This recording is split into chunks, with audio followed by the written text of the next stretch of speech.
Hello, my name's Amy, and when I was invited to participate in this initiative, I was a wholehearted yes, and then I immediately noticed my resistance. And I think that's because peace has been a challenging place for me to find of late. And sitting with the question, how do I find and return to peace in any moment, feels like an aspirational statement rather than something that I can answer with any profound wisdom or insight. But sitting with it further, I realise that that's actually where the most honest answer lives. So here is some of what I am learning about returning.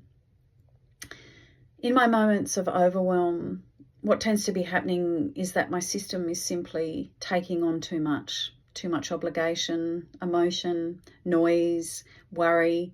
It all seems to accumulate. And when that happens, the first thing that I try to do is to stop reaching for the bigger picture and break things down into more manageable pieces.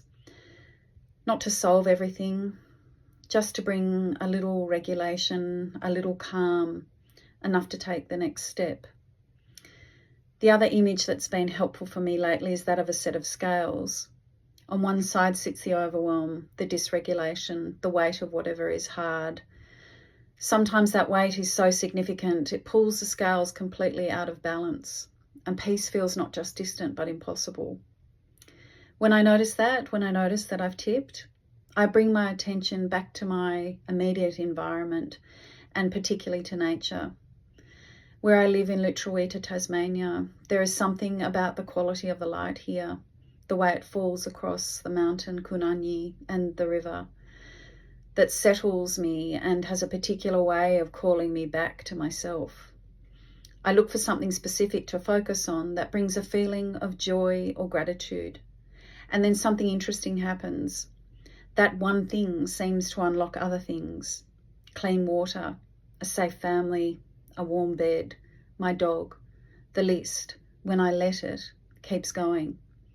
And slowly, not dramatically, just gradually, the other side of the scales begins to carry more weight and balance begins to return, and with it some peace.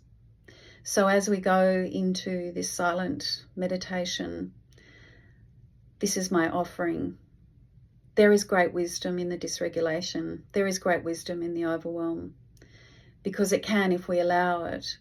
It gives us the opportunity to stop and pause and also appreciate the beauty, appreciate the joy, and have gratitude for that which also exists.